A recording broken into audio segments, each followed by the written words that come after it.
હમણાં કોઈ કાંતિભાઈને પૂછ્યું કેમ મોરા પડી ગયા, તો કે એક ભાઈને મેં 20 લાખ રૂપિયા આપ્યા હતા ને, તો કે હા, તો કે હવે એને કે પ્લાસ્ટિક સર્જરી કરાવી નાખી છે.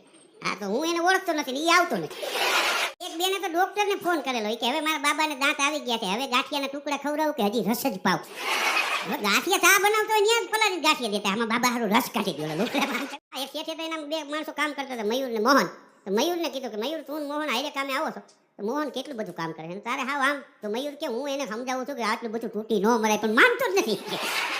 એ પતિ પત્ની રાતે વોકિંગમાં ગઈ કે ચાલ ને આપણે સવારે જવા કરતા અત્યારે વોકિંગ કરી લઈ. હા, પછી મોડાઓ જાગી તો વાંધો નહીં. રાતે વોકિંગમાં ગયા ને સિટીની બહાર નીકળી ગયા, અવારું જગ્યા અને ચૂડેલ ખામી મળી.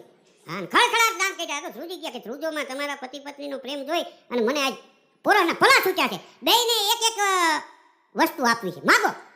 તો બાઈ કે હું મારા પતિ સાથે આખા વર્લ્ડની ટૂર કરવા માંગુ છું. બે ચપટી મારી દો, આખા વર્લ્ડ ટૂરની 2 ટિકિટ આવી ગયો, રેવા જમવાની વ્યવસ્થા સાથે. હાલે કે મોજ કરી. એના પતિને કે હવે તમે માગો. તો કે હું આખા વર્લ્ડની ટૂર કરવા માંગુ છું, પણ મારાથી 30 વર્ષ નાની બાઈ સાથે. ચૂડેલે 3 ચપટી. એક મચ્છર ચિંતામાં બેઠો, બોલો. બીજા મચ્છરે કીધું કે તારે કેમ આટલી બધી ચિંતા? તો કે મને યાર સમજાતું નથી. કેમ? તો કે આ ફૂલદાનીમાં ફૂલ છે, હાબુદાનીમાં હાબુ છે, અને મચ્છરદાનીમાં મારા દીકરા માણા કરી ગયા.